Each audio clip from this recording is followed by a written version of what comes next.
আসলে আমার সামনে যে গাড়িটা আছে এই গাড়িটা আদৌ কি original number plate? Dhaka metro 000804, অনেক দামি গাড়ি মনে হয়, সম্ভবত হতে পারে। হ্যাঁ, অনেক দামি গাড়ি। আমি গাড়ি অবশ্য চিনি না, তারপরও গাড়ির বাহ্যিক দেখে যতটুকু বোঝা যাচ্ছে অনেক দামি গাড়ি হতে পারে। আর এটা নাম্বার প্লেটটা মনে হয় অরিজিনাল না, নাম্বার প্লেটটা মনে হয় ঝামেলা আছে। নাম্বার প্লেটটা মনে হয় চাল দিয়ে নাম্বার প্লেট হতে পারে, বা কোনো আপনার বাইপাস করা নাম্বার প্লেট হতে পারে। অনুমানের উপর লিখে দিছে, এখনও মনে হয় নাম্বার টাম্বার বের হয় না, এরকম হতে পারে। এটা আসলে আমাদের বাংলাদেশে সম্ভব। যেমন বাইকের ক্ষেত্রে আপনি দেখবেন যখন ঢাকার বাইরে যান তখন অনেকগুলো বাইক ঢাকার বাইরে চলাচল করে, যেটা আসলে নাম্বার প্লেট বিহীন, বা একদমই নাম্বারই নাই, বা দেখা যাচ্ছে গাড়ির কোনো রেজিস্ট্রেশন আপনি পাবেন না, বা দেখা যাচ্ছে জাস্ট আপনার একটা অনুমানের উপর নাম্বার লাগায় নিছে। অথচ দেখা যাচ্ছে সেম নাম্বারের গাড়ি বাংলাদেশে আরও অনেক জায়গায় আছে, আরও অনেকগুলো আছে। এটা আসলে আমরা অন্য কোনো দেশে দেখতে পাই কিনা আমি অতটুকু না জানলেও বাংলাদেশের ক্ষেত্রে আমি বলতে পারি যে দেখতে পাবো। এটা আসলে পাওয়াটাই স্বাভাবিক। কারণ হলো বাংলাদেশে এরকম জিনিসের ক্ষেত্রে আসলে কেউ কখনো বাধা প্রদান করে না, বা এরকম জিনিস যে খারাপ এটা আসলে কখনো প্রচারণা হয় না। এরকম জিনিস যারা করে যায় তারা সবসময় এরকম জিনিস করেই যায়। এটা আসলে করবে, এটা স্বাভাবিক বা ইউনিভার্সের ট্রুথে পরিণত হয়েছে। যেমন আমি কিছুক্ষণ আগে যে গাড়িটা আপনাদের সামনে শো করলাম, এই গাড়িটার আদৌ কোনো নাম্বার প্লেট আছে কিনা আমি জানি না, বা আদৌ কোনো নাম্বার প্লেট হয় কিনা, বা এটা কোনো এরকম সিরিয়ালে কোনো নাম্বার প্লেট আছে কিনা আমার মনে হয় নাই। উনি মনে হয় জাস্ট ওনার ক্ষমতা আছে, ক্ষমতার অপব্যবহার করে চালাচ্ছে। এটা আমাদের বাংলাদেশে ক্ষমতার অপব্যবহার যারা করে তারা অনেক ভালোভাবে বলতে পারবে বা ভালোভাবে বোঝাতে পারবে।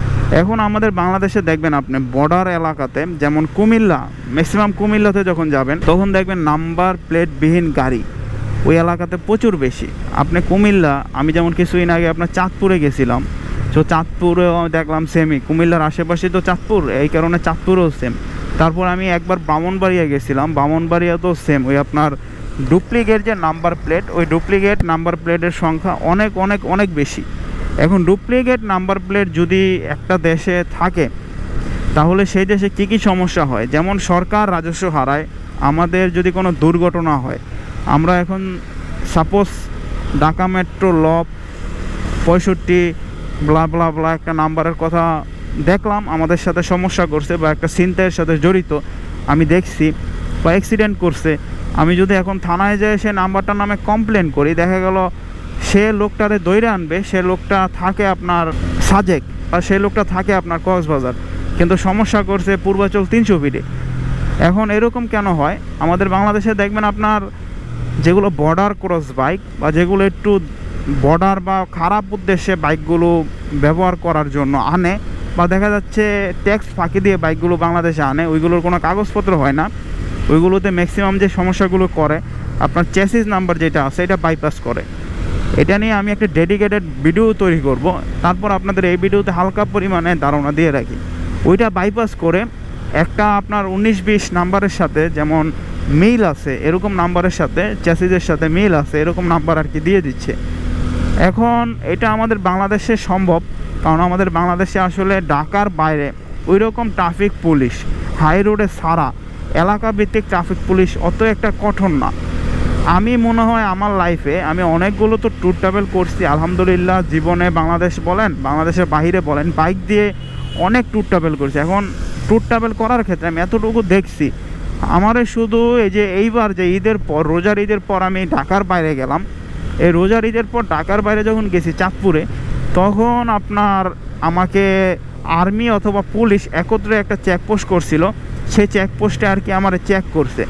এছাড়া আমি আজও পর্যন্ত বাংলাদেশে কোথাও কোনো জিজ্ঞাসাবাদের সমস্যার সম্মুখীন হই না। এটা কেন? অনেকে বলেন তাহলে তো ভালো না, বা এটা ভালো না। এটা আসলে কেন ভালো না? কারণ আপনি যদি কখনো কোনো চেকের সম্মুখীন না হন তাহলে আপনার ভিতরে আসলে আইন মানার প্রবণতাটা থাকবে না। আপনি যদি ড্রাইভিং লাইসেন্স চেক করে আপনারা যদি পুলিশ দাঁড় করায়, তাহলে আইন যে একটা জিনিস আছে সেটা বোঝার আপনার অনেক ওয়ে থাকবে, বা আইনটা যে মানতে হয় এটা আপনি বুঝবেন। এখন এরকম যারা করেন যে অন্যের ড্রাইভিং লাইসেন্স নিজের বলে চালায় দেন, এরকম তো অনেকে করেন না। অনেকে দেখা যাচ্ছে বিভিন্ন বাইক হাট আছে, সেই বাইক হাট থেকে সীমান্ত এলাকায় বাইকগুলো কিনেন, সেগুলোতে ম্যাক্সিমামই বাইপাস করা থাকে। ওইগুলোতে বাইপাস করলে অনেক সময় অনেক কিছুই হয়, যেটা আমি বর্ডার ক্রস বাইকের একটা ভিডিও আছে আমার চ্যানেলে, না হলে আমি আরেকটা ভিডিও তৈরি করব যে বাংলাদেশে নাম্বারবিহীন গাড়িগুলো কী করে চলাচল করে, বা ট্যাক্স টোকেন কী করে তৈরি করা যায় একজনের নাম থেকে আরেকজনের নামে। এটা আসলে ট্যাক্স টোকেন ইজিলি তৈরি করা যায়, এটা কীভাবে সে ওয়েটা আমি জানতেছি, অনেক জায়গা থেকে সোর্স পাচ্ছি, সেই সোর্সগুলো নিয়ে আপনাদেরকে আমি আলোচনা করব। এখন আসেন আমাদের দেশের পরিপ্রেক্ষিতে এরকম সমস্যাগুলো কি করে আসলে আইডেন্টিফাই করা যায়। এরকম সমস্যাগুলো আইডেন্টিফাই করা যায় যখন আমাদের দেশের আইন প্রশাসন, আইন শৃঙ্খলা অনেক ডেভেলপড হয়ে যাবে। মানে পুলিশ চাবে না যে মানুষ অপরাধ করুক, বা মানুষও চাবে যে পুলিশ আসলে তার দায়িত্বটা পালন করুক, তাহলে অনেকাংশে কমে যাবে। আর না হলে আমি আপনি যতই গলা ফাটাই, আমি আপনি যতই চিল্লাচিল্লি করি, কখনো আসলে সম্ভব না এই জিনিসগুলো পরিহার করার বা এই জিনিসগুলো কমানোর। কারণ এই জিনিসগুলো একটা আপনার অনেক গুরুত্বপূর্ণ বিষয়, যে আমরা আমাদের দেশে আইন প্রশাসনকে ঠিকমতো শ্রদ্ধা সম্মান করি না। এটা আসলে অনেক গুরুত্ব সহকারে আমাদের দেখতে হবে।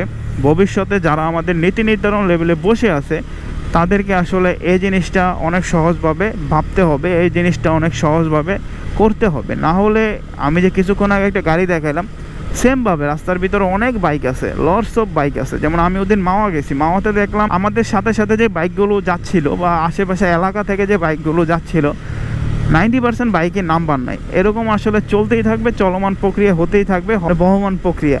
এটা আসলে কেউ কোনো দিন বন্ধ করতে পারবে না, এটা আমি এতটুকু বিশ্বাস করি। যেহেতু বাংলাদেশে বড় হয়েছি, বাংলাদেশের বাংলাদেশের জীবন ধারণের ধাঁচ, বাংলাদেশের জীবনযাপনের স্টাইল থেকে আমি এতটুকু বলতে পারি বা এতটুকু প্রেডিকশন করতে পারি।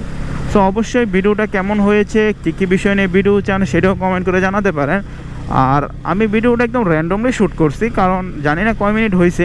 কারণ এই ভিডিওটা যেহেতু আমি রেগুলার দিচ্ছি, রেগুলার ব্লগে তো র্যান্ডমলি অনেক ভিডিওই দেওয়া যায়, তো সেটা আমি শ্যুট করে আপনাদেরকে জাস্ট আসতে আমার সামনে দেখাই দিচ্ছি আর কি। ভিডিও টাইটেল দিব, তখন আপনারা দেখতেই পারবেন যে কী টাইটেলে ভিডিওটা আপলোড হচ্ছে বা ভিডিওটা কী টাইটেলে আমি আপনাদেরকে দিচ্ছি। Thank you for watching. সম্পূর্ণ ভিডিওটা দেখার জন্য অনেক ধন্যবাদ।